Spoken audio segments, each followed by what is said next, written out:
Hi everyone, welcome to A Mishra classes. In this video, I am going to teach you about how the taxation of done income from house property. That is how the income from house property is taxed under Income Tax Act. Chargeability Section 22. Essential condition for taxing income under this head is that the property must consist of building and land appertaining thereto.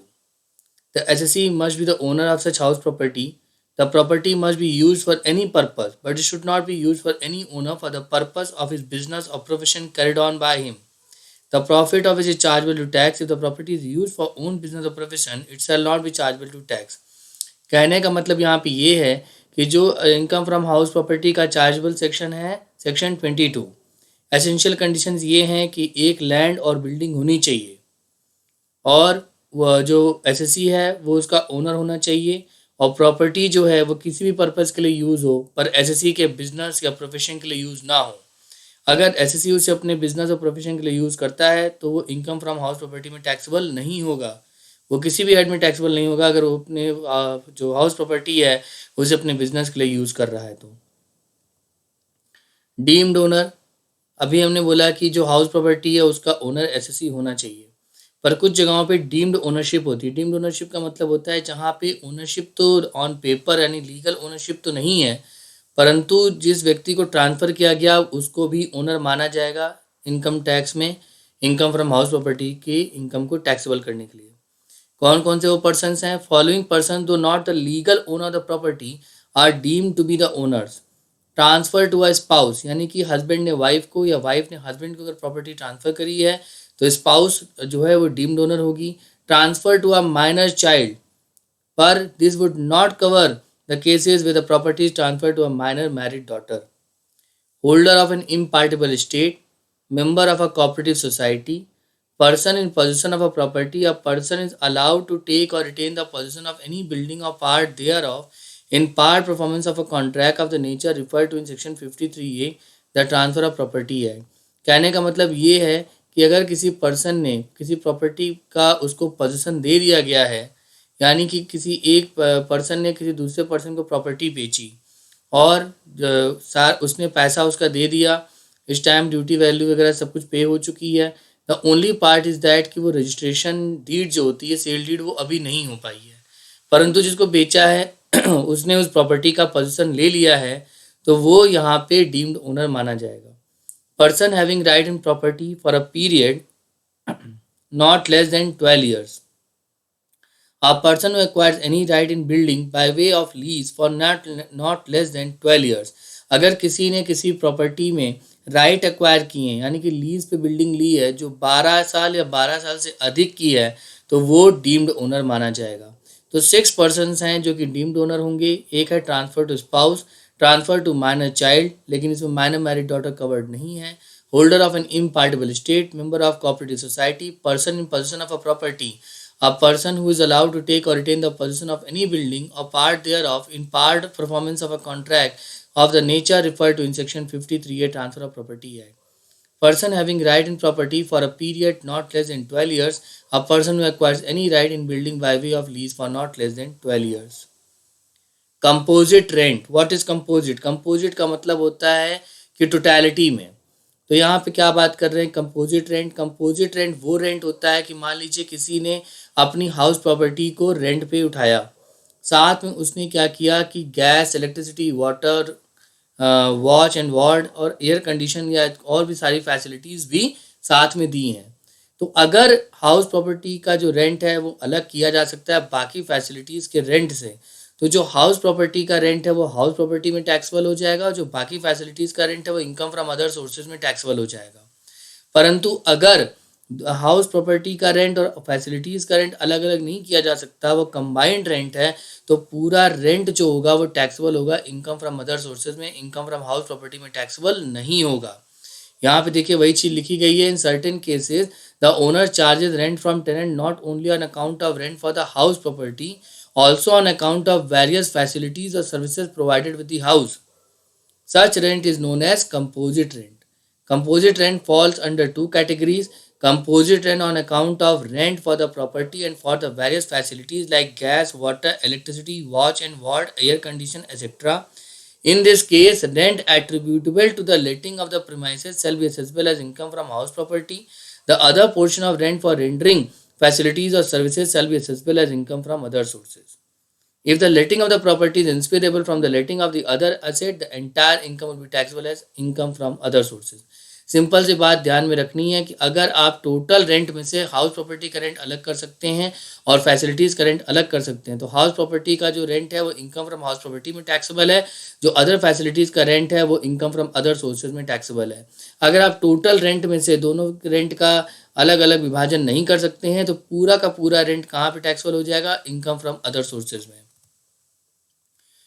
अब कुछ जगहों पे कुछ properties हैं जहाँ पे आपका house property tax नहीं लगेगा।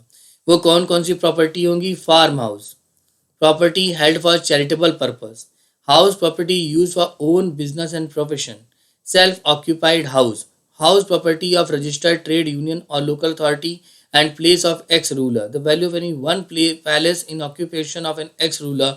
तो ये 6 तरीके की प्रॉपर्टीज़ हैं जिसपे हाउस प्रॉपर्टी टैक्स नहीं आएगा।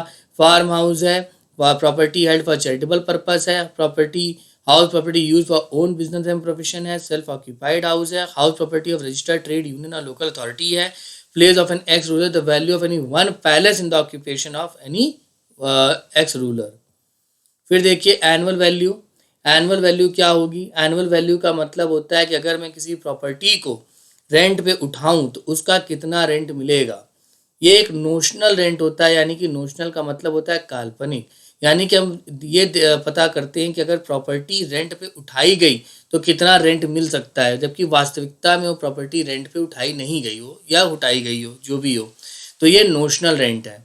तो annual value of property shall be the sum for which the property might reasonably be expected to let from year to year, it is notional rent. Annual value को calculate करने के लिए हम 4 factors का normally consider करते हैं। 4 factors क्या हैं? एक्चुअल रेंट रिसीव्ड और रिसीवेबल। एक्चुअल रेंट रिसीव्ड और रिसीवेबल का मतलब होता है कि जब किसी लैंडलॉर्ड ने किसी टेनेंट को प्रॉपर्टी एक्चुअली रेंट पे दी है तो उससे जो रेंट मिलता है एक्चुअल रेंट, वो रेंट रिसीव्ड और रिसीवेबल है। कहते हैं म्युनिसिपल टैक्स या रिपेयर अगर जो है वो टेनेंट ने बियर किया है तो वो एक्चुअल रेंट का पार्ट नहीं है। अगर टेनेंट ने कोई भी सिक्योरिटी मनी दी है रेंट की तो वो भी रेंट का पार्ट नहीं है, वो कैपिटल रिसीव्ड होती है, उस पर कोई टैक्स भी नहीं लगता। Further while determine the actual rent no notional interest on such deposit should be considered, और ना ही कोई नोशनल इंटरेस्ट हम इस पर कंसिडर करेंगे। म्युनिसिपल वैल्यू क्या होती है? म्युनिसिपल वैल्यू ये होती है कि जो म्युनिसिपल अथॉरिटीज़ होती हैं वो एक हाउस की म्युनिसिपल वैल्यूएशन करती हैं ताकि उस पर म्युनिसिपल टैक्स कलेक्ट कर सकें। ये जो वैल्यू डिटरमाइन की जाती है उसको बोलते हैं municipal value.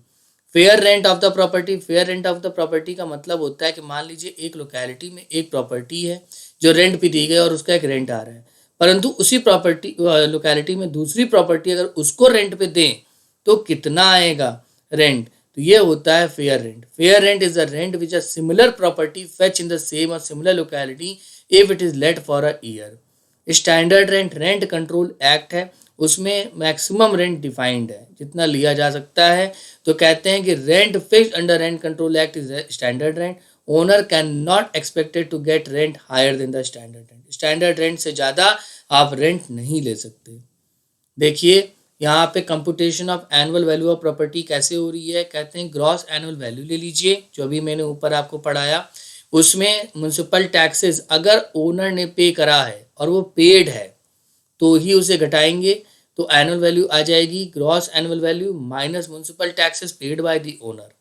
The annual value to be determined for different categories of properties, this could be, अब डिफरेंट तरीके की प्रॉपर्टीज हो सकती हैं। एक प्रॉपर्टी जो पूरे साल भर किराए पे उठी रही, house property which is let out through out the previous year, तो क्या होगा इसमें जो जीएवी होगी वो हायर ऑफ द टू होगी, एक्सपेक्टेड रेंट या एक्चुअल रेंट रिसीव्ड और रिसीवेबल। एक्सपेक्टेड रेंट कैसे कैलकुलेट करेंगे? कहते हैं कि म्युनिसिपल वैल्यूएशन या फेयर रेंटल वैल्यू, इसमें से जो भी हायर होगा, पर अगर वहाँ पे स्टैंडर्ड रेंट भी दिया हुआ है तो जो म्युनिसिपल वैल्यू और फेयर रेंटल वैल्यू में जो हायर वैल्यूएशन निकली है उसको कंपेयर करेंगे स्टैंडर्ड रेंट से, और उनमें से जो लोअर होगा वो हम लेंगे। कहने का मतलब ये है कि एक्सपेक्टेड रेंट कभी भी स्टैंडर्ड रेंट से ज़्यादा नहीं हो सकता। तो आपने म्युनिसिपल वैल्यूएशन और फेयर रेंटल वैल्यू में से हायर ले लीजिए और उसको कंपेयर कर लीजिए स्टैंडर्ड रेंट से, उसमें से जो लोअर है वो ले लीजिए, ये आपका एक्सपेक्टेड रेंट निकल आएगा। एक्चुअल रेंट आपको दिया ही होगा क्वेश्चन में, जो इसमें से हायर हो वो आपका ग्रॉस एनुअल वैल्यू हो जाएगा। तो इस चीज को ध्यान में रखना है कि higher of the following two expected rent actual rent whichever received और रिसीवेबल, इसमें से whichever is higher. Example देखिए यहाँ पे म्युनिसिपल वैल्यूएशन है, वैल्यू है 2,40,000, फेयर रेंटल वैल्यू है 3,00,000, स्टैंडर्ड रेंट है 2,40,000 और एक्चुअल रेंट है 3,60,000। सॉल्यूशन देखिए, म्युनिसिपल वैल्यू कितनी है 2,40,000, फेयर रेंटल वैल्यू कितनी है 3,00,000 sorry, municipal fair rental value है 3,00,000। तो हायर ऑफ द टू 2,40,000 और 3,00,000 में हायर कितना है 3,00,000। स्टैंडर्ड रेंट कितना दिया हुआ है 2,40,000। तो अब इस 3,00,000 का कंपैरिजन करिए 2,40,000 से, इसमें से जो लोअर होगा तो लोअर क्या आ गया 2,40,000 रुपीज। एक्चुअल रेंट कितना मिल रहा है 3,60,000। तो अब इस जो आपका जो लोअर आया था उससे आप एक्चुअल रेंट को कंपेयर कर लीजिए, इन दोनों में जो हायर होगा तो वो बनेगा हमारा ग्रॉस एनुअल वैल्यू। तो ग्रॉस एनुअल वैल्यू इस केस में क्या हो गया 3,60,000। म्युनिसिपल टैक्सेस देखिए, municipal taxes are to be deducted from gross annual value if the following conditions are fulfilled.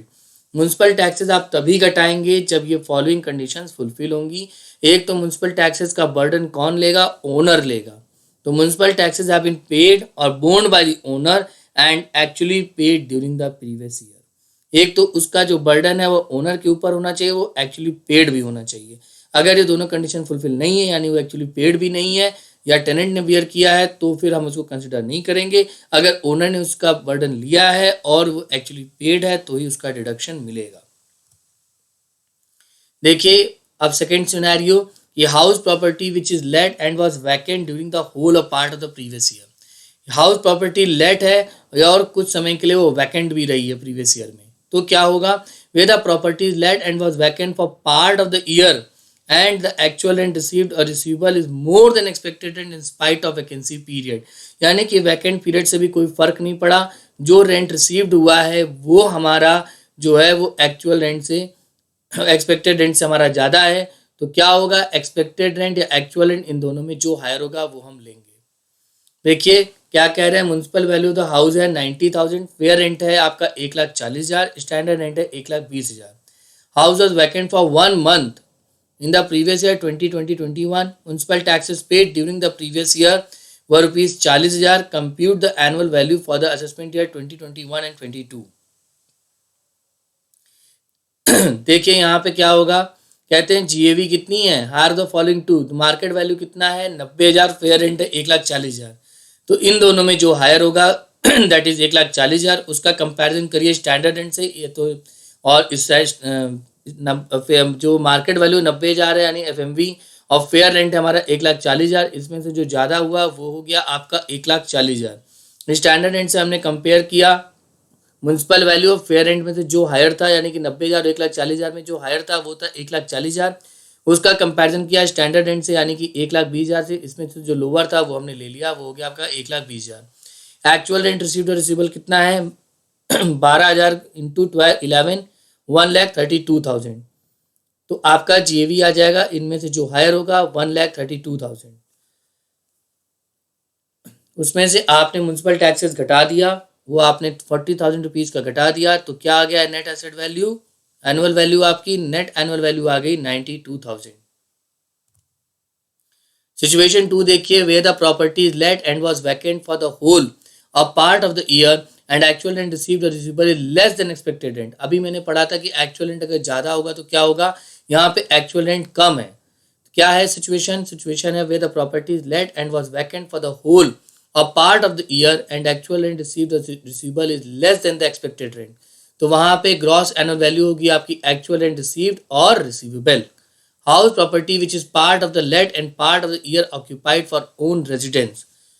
House property which is part of the year let and part of the year occupied for own residence। तो GAV क्या होगी, higher of the two, expected rent taken for full year और actual rent only for the period property is let. इनमें से जो higher होगा यानी expected rent और एक्चुअल रेंट, इनमें से जो हायर होगा वो GAV होगा। अनरियलाइज्ड रेंट क्या होता है? अनरियलाइज्ड रेंट ये होता है कि जो हमें रेंट रियलाइज नहीं हुआ। तो कहते हैं कि मान लीजिए कि आपका टेनेंसीज बोनाफाइड यानी कि प्रॉपर रेंट एग्रीमेंट वगैरह हुआ था, जो टेनेंट है वो खाली कर गए, चले गए, या उन्हें उसमें से निकाल दिया गया। डिफॉल्टिंग टेनेंट हैज वैकेटेड और steps taken to compel him to vacate, और defaulting tenant is not in occupation of any other property of the assessee, किसी और बिल्डिंग में जाके वो नहीं रहने लगे हैं। All reasonable steps taken to institute legal proceeding for recovery of the unpaid rent, और सारी कानूनी कार्रवाई की जा चुकी है कि उनसे रेंट रिसीव हो जाए, पर रेंट रिसीव नहीं हुआ। ऐसे सिनेरियो में 4 कंडीशंस होती हैं। कहते हैं tenancy is bonafide, defaulting tenant has vacated, और steps taken to compel him to vacate, defaulting tenant is not in occupation of any other property of the assessee, all reasonable steps taken to institute legal proceeding for recovery of the unpaid rent. अगर ये 4 condition fulfil हो रही हैं तो unrealised rent का जो deduction है वो एक्चुअल रेंट में से किया जाएगा। फिर देखिए डिडक्शन क्या होता है। डिडक्शन कौन कौन से हाउस प्रॉपर्टी में डिडक्शंस मिलेंगे। हाउस प्रॉपर्टी में आपको सबसे पहला डिडक्शन मिलेगा स्टैंडर्ड डिडक्शन, जो कि है 30% ऑफ एनुअल वैल्यू। दूसरा डिडक्शन है इंटरेस्ट ऑन बोरोड कैपिटल, जहाँ पे जो प्रॉपर्टी है वो एक्वायर की गई है या कंस्ट्रक्ट की गई है, रिपेयर की गई है, रिन्यू की गई है, रिकंस्ट्रक्ट की गई है लोन लेके with borrowed capital, the interest paid on such capital is allowed as deduction. तो जितना भी आप उस बोरोड कैपिटल पे इंटरेस्ट देंगे उसका डिडक्शन मिलेगा। इट इज इममटेरियल, इंटरेस्ट आपने एक्चुअली पे किया नहीं किया उससे कोई मतलब नहीं है, जितना इंटरेस्ट उस पर ड्यू होगा या पे किया है उसका पूरा डिडक्शन आपको मिलेगा। Interest is attributable to the period prior to completion of construction. कह रहे हैं कि अच्छा अभी घर बनने से पहले मैंने लोन लिया और फिर घर बनवाया है, तो जब तक घर बना नहीं है उस इंटरेस्ट का क्या होगा। तो कहते हैं इस सिनेरियो में आप देखिए, कहते हैं in such case interest paid और payable for the period prior to previous year in which the property is acquired और constructed will be aggregated and allowed in 5 successive financial year starting from the year in which the acquisition or construction was completed। कहते हैं कि अगर आपने loan लिया और 5 साल के अंदर घर बनाया तो आपका क्या होगा कि वो 5 साल का जो इंटरेस्ट है उसे पूरा एक्यूमुलेट किया जाएगा, उसे जोड़ लिया जाएगा, इकट्ठा कर लिया जाएगा, और जब आपका घर कंप्लीट हो जाएगा यानी एक्विजिशन और कंस्ट्रक्शन पूरा हो जाएगा तो वो 1/5 यानी कि अगले 5 सालों में यानी कि सक्सीडिंग जो आने वाले 5 साल है उसमें आपका ये जो एक्यूमुलेटेड इंटरेस्ट है उसका 1/5 से डिवाइड कर देंगे और हर साल 1/5 उसका डिडक्शन आपको मिल जाएगा। फिर से मैं पढ़ रहा हूँ इस चीज को समझिए। In such a case interest paid और payable for the period prior to the previous year, prior to the previous year यानी कि जिस प्रीवियस ईयर में ये एक्विजिशन या कंस्ट्रक्शन कंप्लीट हुआ है उसे छोड़ के उसके पहले का जितना भी प्रीवियस ईयर है, यानी कि जिस ईयर में हाउस आपने एक्वायर किया है, खरीदा है या बनवा के कंप्लीट किया, उस प्रीवियस ईयर को छोड़ दीजिए, उसके पहले के जितने प्रीवियस ईयर्स हैं उनका जो इंटरेस्ट है उसे जोड़ लीजिए और उसे 1/5 से डिवाइड कर दीजिए और हर साल यानी अगले 5 सालों में 1/5 उस इंटरेस्ट का आपको डिडक्शन मिलेगा। देखिए पढ़िए। In such case interest paid payable for the period prior to the previous year in which the property is acquired और constructed will be aggregated and allowed in 5 successive financial year starting from the year in which the acquisition construction was completed। अगर आपने कोई नया loan लिया है कि आप पुराने लोन को बंद कर सकें तो उसका भी इंटरेस्ट का डिडक्शन आपको मिलेगा। Interest on interest is not deductible. अगर आप पे पेनल इंटरेस्ट लगा यानी ईएमआई देनी थी आपने टाइम पे नहीं दी, आप पे पेनल इंटरेस्ट लगा तो इस पेनल इंटरेस्ट का डिडक्शन नहीं मिलेगा। ब्रोकरेज और commission for arrangement will not be allowed deduction. आपने लोन लेने के लिए ब्रोकरेज या कमीशन पे करा था उसका भी डिडक्शन नहीं मिलेगा।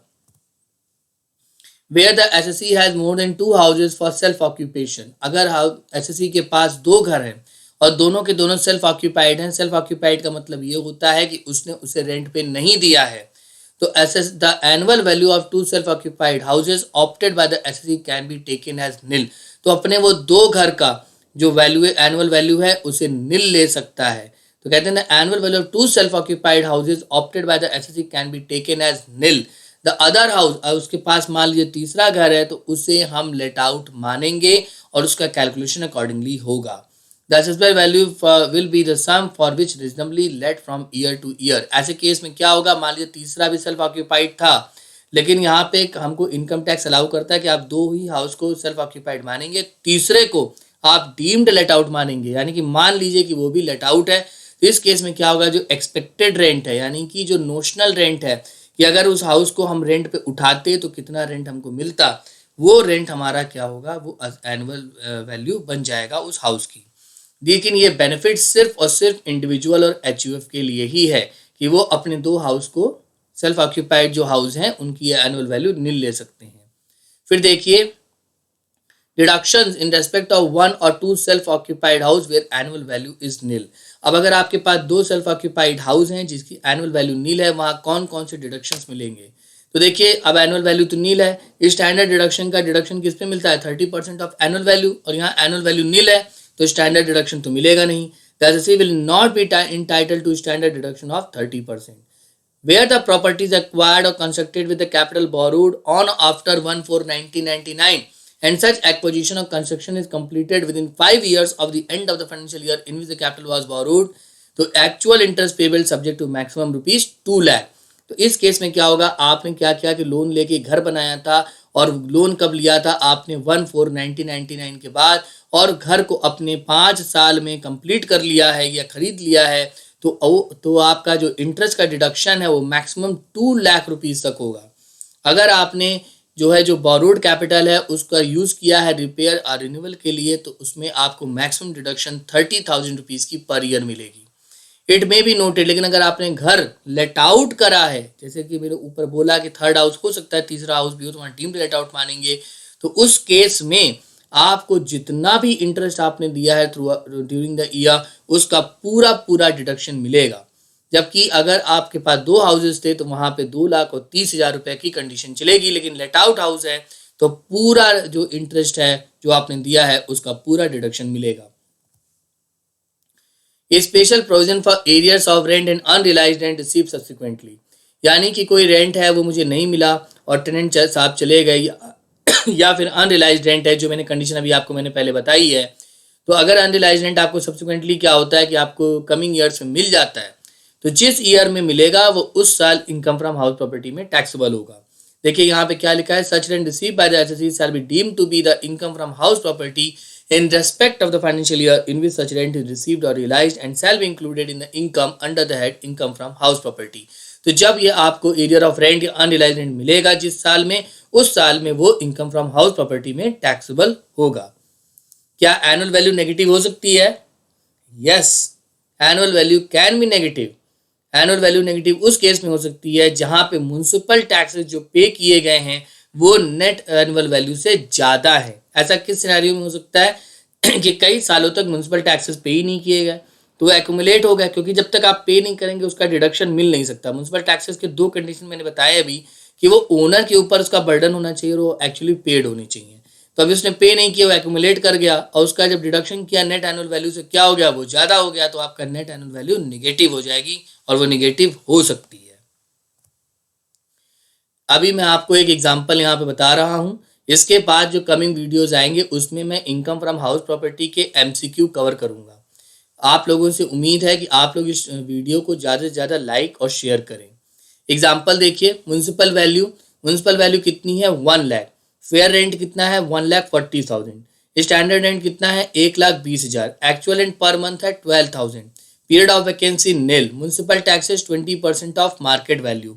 Municipal taxes paid during the year is 20,000. Compute income from house property। देखिए GAV shall be the higher the following two। GAV क्या होगा, 1 लाख रुपए का आपका म्युनिसिपल वैल्यू है, फेयर रेंट है 1,40,000, दोनों में से क्या हायर है, 1,40,000। स्टैंडर्ड रेंट कितना है, 1,20,000। तो 1,40,000 और 1,20,000 में से लेस कितना है, 1,20,000, तो 1,20,000 ले लिया। उसके बाद एक्चुअल रेंट कितना है आपका, 12,000। 12,000 कोई क्या पीरियड ऑफ वैकेंसी है, नहीं है, यानी कि 12,000 पूरे 12 महीने मिला है, तो 12,000 टू 12 कितना हो गया, 1,44,000। 1,44,000 ले लिया। GAV कितना हो गया, 1,44,000 हो गया। म्युनिसिपल टैक्सेस कितना है, कितना पेड है, 20,000 पेड है, तो हम उस 20,000 को घटा देंगे, तो नेट एनुअल वैल्यू कितनी आएगी, 1,24,000। उसमें से स्टैंडर्ड डिडक्शन हमने 30% का स्टैंडर्ड डिडक्शन एनुअल वैल्यू पे दिया है 37, यानी 1,24,000 का 30% 37,200। तो इनकम फ्रॉम हाउस प्रॉपर्टी कितनी हो गई, 86,800। उम्मीद है आप लोगों को ये वीडियो पसंद आई होगी। मैं नेक्स्ट वीडियो में MCQs यानी कि मल्टीपल चॉइस क्वेश्चन कवर करूंगा इनकम फ्रॉम हाउस प्रॉपर्टीज पे। और आप लोग इस वीडियो को ज़्यादा से ज़्यादा लाइक करें और शेयर करें, ताकि जो लोग प्रोफेशनल स्टडी कर रहे हैं, जो सीएस इंटर में या सीएस एग्जीक्यूटिव में हैं, उनको इनका इस वीडियो का से हेल्प मिल सके। Thank you so much.